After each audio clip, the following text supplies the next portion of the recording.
me, Lizzy, and we are grateful for the opportunity to be here and present our research. And we are also want to give a big thank you to our mentor, Professor Rachel Whitnell, for her guidance and help throughout the process. So our research is called What Causes Suicide from Emily Durkheim's Approach. So first of all, we want to give a little bit background about Emily Durkheim himself and his theory. So as you can see, this is a picture of Emily Durkheim, who was a famous French sociologist in the 19th century. So he had to define and establish sociology as an academic discipline. One of his most important contributions to the discipline was his study about suicide, as written in the book Suicide: A Study in Sociology in 1897. It is the foundational text for the study of sociology, and it also changed the perception that people have on suicide. Before his study, people usually see that suicide was a highly individual act, and it is usually caused by the psychological diseases. But his study pointed out that there are many social causes involved behind suicide. So this is the study that remains influential in the study of suicide in our today's world. So the focus question of our research are what is Emily Durkheim's suicidal theory, and is his study still relevant in our society today? So there are two methods that we are used to answer these two questions. The first method that we use is literature review, and we use Emily Durkheim's book as the central source for our research. And we also collaborate with a more current articles to update the current example and data. And the second method we use is data analysis, and we use the data from the world and different countries to see the suicidal trend around the world right now. So first of all, let's take an overall look at the theory that Emily Durkheim point out. So on the horizontal side, we have egoistic and altruistic suicide. They are classified by the level of integration, meaning how much the individual are involved themselves in the community. And then on the political side, we have fatalistic and anatomic suicide. They were classified by the level of regulation, meaning how other social factors such as norm, value, expectation affect the individual. And we're gonna talk in depth about each type of suicide later in our presentation. First of all, egoistic suicide. So what is that? It is involve individuals who see themselves as being alone or an outsider and not welcome by the society. In Durkheim's example, on his research, he pointing out that many men would decrease the suicide rate which manage alone, while the women's suicide rate would only decrease between on the family side. When they have, with the bigger the family side, the bigger the decreased rate is. On the modern day example, in many Western countries, elders from the age of 65 or older will have the higher chance of suicide rate, which especially with elderly widow or right after COVID because of the promote of individualism. In many Eastern countries, however, many elder suicide from the age of 65 or older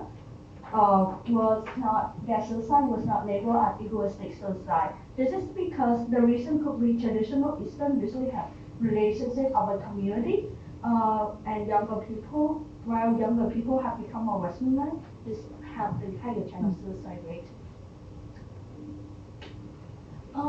In the slide you see above, it is a survey from Sigma in 2007 conducted with many Gen Z in the United States, asking from the age of 18 to 16 on how many anyone who's currently a student have a higher score when asked how lonely they feel. As you can see, people around you but not with you feel shy and don't want really know where you well, or the reason why Gen Z feel like they have no interaction with people face to face, which can develop worsen depression, which depression is the main cause of suicide. In this research analyzed in the United States, which include the suicide rate right after COVID, about 34%. So in the COVID year, as you can see, the Gen Z was actually bumped up by 34% according to Forbes, which in the Finland. So, opposite to egoistic suicide, we have altruistic suicide on the other end of the spectrum. And this will occur with the high level of social integration, meaning that the individual are so well integrated into their community that they are willing to sacrifice themselves to fulfill the group obligation. That obligation can be a collective benefit or just a part of the community they live in. For example, they want to keep the tradition and honor of their society. One classic example of Emily Durkheim was the soldier as they go to war. And as the soldier, they enter the war, they want to protect their family, community, and especially their country, despite the risk that they may never go back at home. But this example is quite controversial today because many people believe that there are many other factors behind the decision to go to the war, such as like it's more like a duty rather than a volunteer activity. Nevertheless, around 50 years later, from Emily Durkheim's example, there was a clear example on altruistic suicide, which was the Japanese kamakase during World War II. The kamakase strategy was popular around 1944 as Japan was in a disadvantaged position of winning the war. So they trained their pilots to sacrifice themselves at the ocean to create the maximum damage at the ocean to the Allies so that the Japan with the hope that they can create a war, create the way to win the war. However, a more current example on altruistic suicide, let's have a look at India during the COVID-19 pandemic. According to the study by the National Library of Medicine, there's a huge increase in suicidal behavior during the lockdown period, which is 67.7%. And in that figure, more than 30% were acute altruism. So what does that mean by acute altruism? It means the individual commits suicide because they don't want to affect the people around them. For example, the individual just contracting the virus and they don't want to spread it to their family member, or they just currently lose their job and then they don't want to become a financial burden to their family. One specific example was an Indian man returned from Sydney, Australia. After the trip, he had some symptoms of COVID-19, so he was put into isolation at the South Bedroom Hospital, Delhi, the capital of India.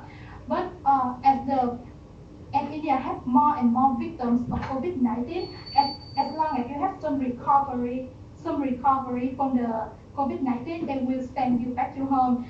And he was the case, he was sent back to home, but he worried that he would affect his family member after living in isolation zone, so he commits suicide by jumping from the second floor of the hospital, which was a sad story. So, as you might notice, our example from altruistic suicide was mostly from Japan and India, with the Asian countries. This is because Asian countries, as Lizzy have mentioned, they have a more collectivism culture around it. And in our society, with the Western countries, we have a more individualism, which means like the individual, they were more individual, they were more isolated. They don't really feel the need that they need to sacrifice themselves for the community. So there's one conclusion from Emily Durkheim himself had quoted. Individual personality is increasing free from the collective personality.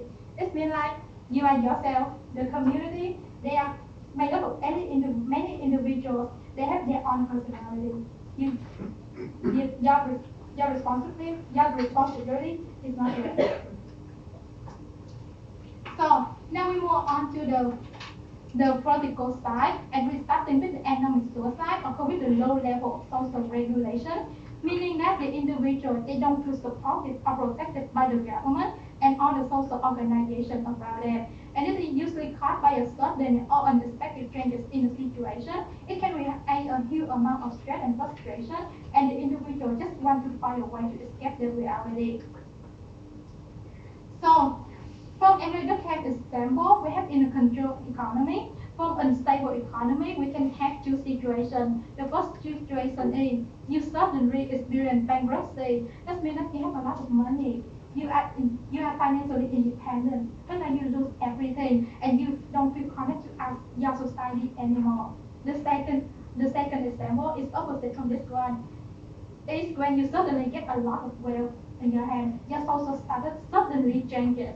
And then like you treat your friend not like anything else before. Oh my god, right now I'm richer than you know? You understand what you lose the social connection with a lot of people around you. And that's unfortunately a big factor that causing economic suicide because you lose the relationship with the people around you.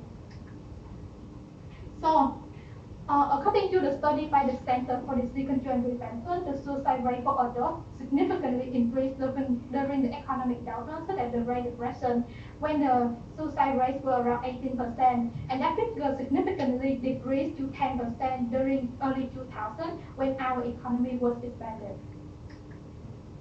So another factor that may contribute to economic suicide was natural disaster.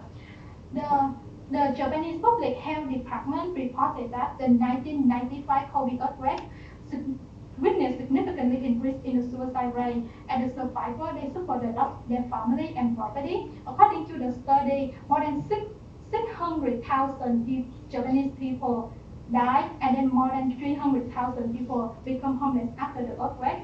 So they suffer the loss of their family. They also face stress as they try to rebuild their life. So before the attack happened, the suicide rate was 20%, and that figure increased to 28% after the event. So one of the conclusions of Emily Durkheim was the dramatic social events such as natural disaster or economic downturns can disconnect the individual from their surrounding, from their society, that make the individual feel purposeless and directionless, so that make they feel more loneliness and more possibility that they're gonna commit economic suicide. Now let's talk about fatalist suicide. So fatalist suicide was happen when individuals who are under extreme rule or high expectation from the society can remove themselves or remove themselves. The example for fatalist suicide for the can be caused by slavery. In his research, he believed that slave, a person who was forced to work and obey their owner, will live in quote, excessive physical or moral disposition, the immutable, inflexible nature of a rule against which there is no appeal. Suicide was one of the ways that they could escape from their owner and the society. Now, a more modern example can be happened on Kim Jong-un. He was a celebrity idol, and he was suicided by job pressure when he was working under the high expectation from his family, his company, his co-worker for more than 10 years. Even though he has gone to multiple doctors, but he still cannot withstand that pressure, which ends up he taking his own life. Another example for fatalist suicide can be happened in domestic abuse. This domestic abuse is when someone who is in any relationship to use to gain or maintain the power and the control of someone. According to National Intimate Partner and Sexual Violence Survey from the United States in 2010, the total number of victims every year is around 10 million people for all gender. This happens when that abuser is monitored by limiting the outside environment and control most decisions and lead the victim to be under pressure. The picture you can see the show of pair of red shoes in the public space highlight the number of women with domestic abuse every year.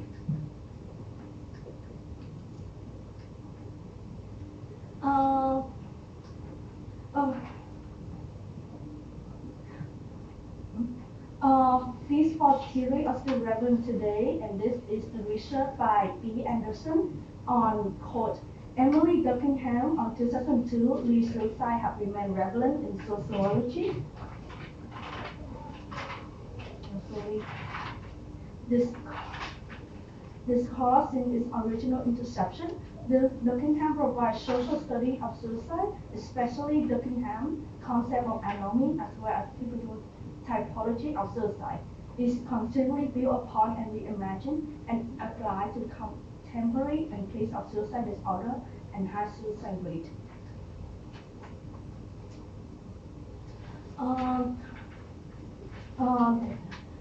As future researching, we would like to develop a sub-theory of suicide rate such as egoistic fatalistic suicide, the fatalistic altruistic suicide, the altruistic of anomic, and the anomic of egoistic suicide. We also like to research more on the relevant theory based on the circumstance workplaces, workplaces specifically, country specifically, and elderly specifically. And this is our response.